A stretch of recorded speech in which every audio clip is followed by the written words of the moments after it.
Hey guys, Triple B 780 is back here, and today I'm gonna get I'm gonna give a review on the 2007 version of Alvin and the Chipmunks, which is pretty cool in my opinion. So yeah, get your squeak on. Yeah, this is a reboot version of the franchise based on the franchise itself. You know, the anime ones like you got that we loved from the 50s, 60s, 70s, 80s, 90s, and the early to mid 2000s. Early 2000s and mid 2000s. Pretty cool. This movie is about this movie's about these three chipmunks who become famous, and it focuses on the history of it focuses on its history, of the franchise. Yeah, it's supposed to be like that. The plot is good. I'm going to tell you about the plot right now. So yeah,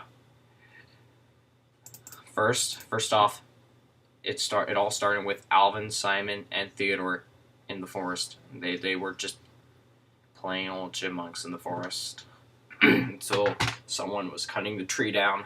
The chipmunks were just on the tree, and they were taken, and they accidentally got on the truck along with the other trees, and they were taken away. They were taken away from the forest to Los Angeles, California. Yeah, and they were meeting. The Chipmunks met a struggling songwriter and composer named Dave. Yeah, who had his latest song rejected by GETT Records executive. Some villain named Ian Hawke. He's his old. Dave is Ian Hawke is Dave's old college roommate. Yeah, Dave also he once had a relationship with his next door neighbor Claire Wilson. After winding up at Dave's interview, the Chipmunks, hop in the basket that Dave stole from one of Ian's co-workers and follow him home. Once there, Dave found those chipmunks and they kicked him out, only to hear them sing, "Only you and you alone."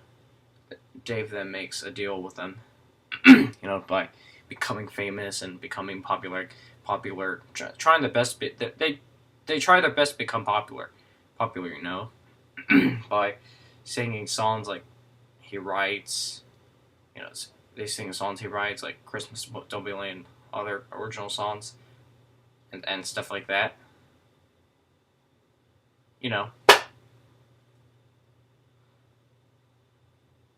It's pretty good. Yeah. Yeah. But the Chipmunks accidentally ruined his. But later, but when they got into his house, the Chipmunks were just, I don't know. I mean, maybe they were causing a lot, like some trouble. They were just being silly. Yeah. Yeah. And all that stuff.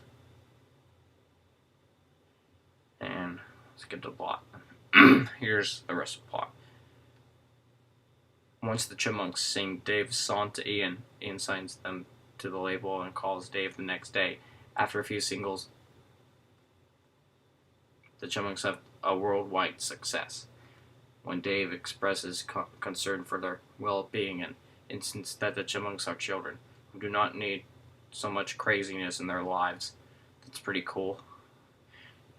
And Ian convinces the Chipmunks that Dave is holding them back. After a misunderstanding with Dave, they go live with Ian. That's kind of weird. Huh. They become enchanted with Ian at first, but once they set off on a nationwide coast-to-coast tour, Ian takes advantage of their naivete, changing their image and working on them constantly.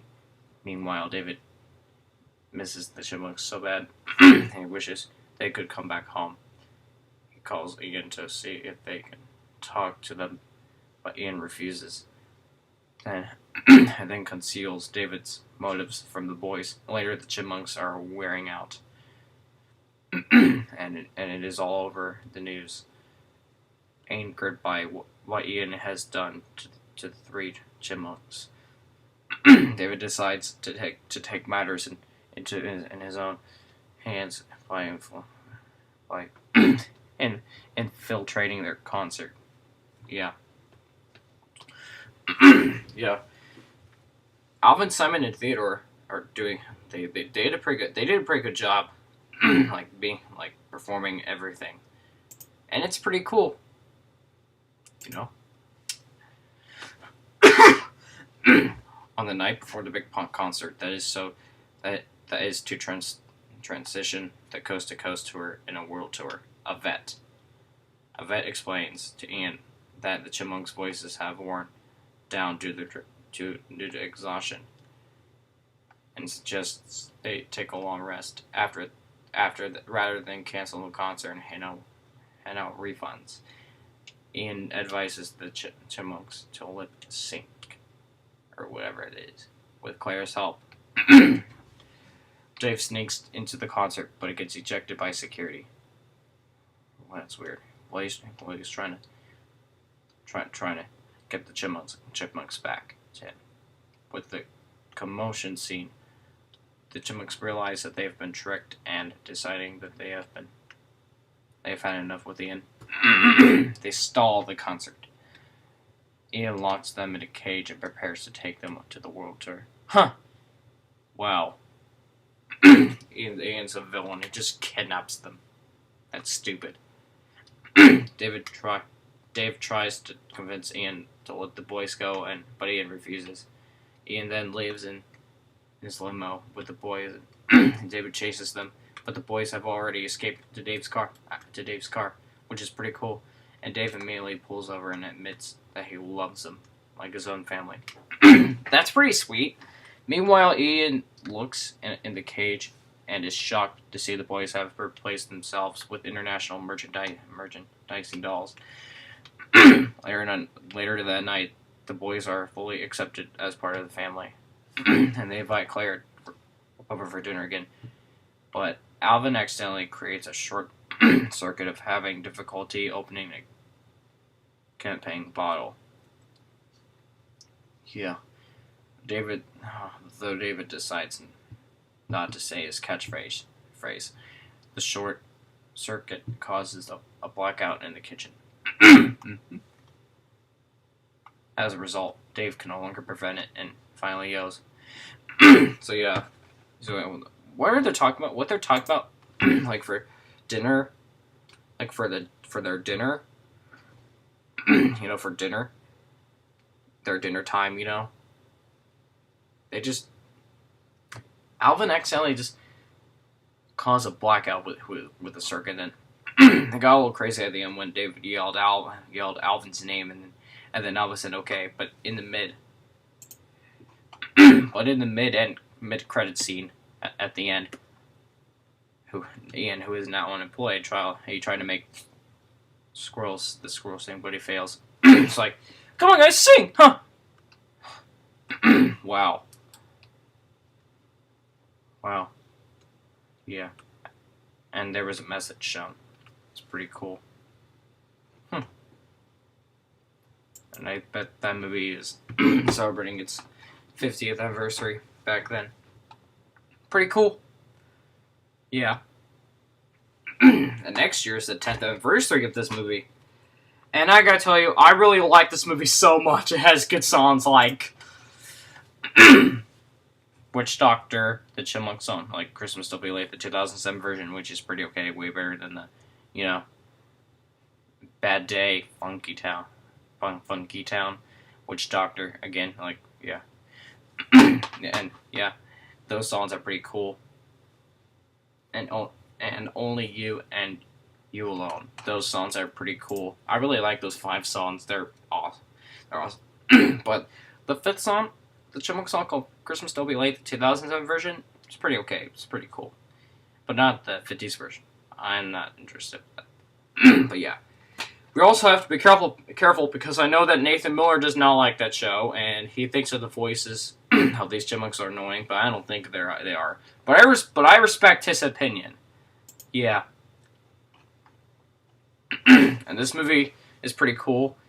Yeah. But having that movie to get bad ratings is not what it deserves. It's just a movie it's just a CGI movie. And it won the 2008 Kids' Choice Awards. It even has a video game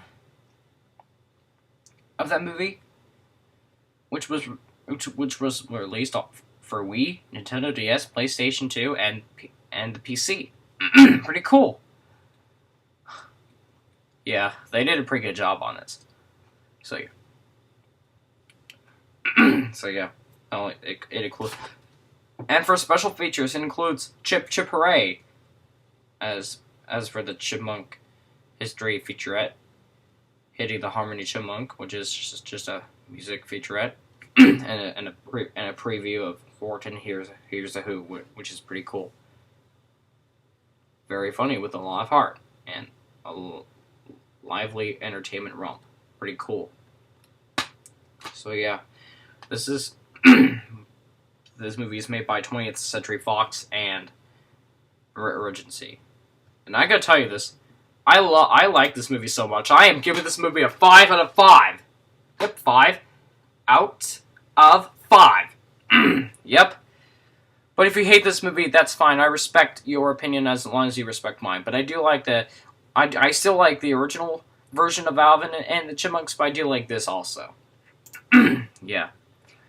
And with the home media stuff, the Walmart edition, and since that movie is also so popular, the Walmart edition included a bonus exclusive music CD, which is pretty cool. The Kmart edition included a free junior novel of the film, which is a book, I think it's a book. And the Best Buy edition included 3 mini plush toys of Alvin, Simon, and Theodore in a collectible box, which is pretty cool. And they have a CD, which is also cool. I really like it. Yeah, the sequels are okay, but yeah, it stars Jason Lee, David Cross, and Cameron Richardson, and the voices of Justin Law, Matthew Gray Gulber, and Jesse McCartney. Pretty cool, right? Yeah. So yeah, here's the front, spine, and the back, and here's the disc. It does not have a picture. Oh, it's my food. I gotta go get it. So yeah. This is my review of Alvin and the Chipmunks 2007. And that's all for now, you guys. Make sure you like, comment, and subscribe. That's all for now. This is Triple B 780 Spec signing off.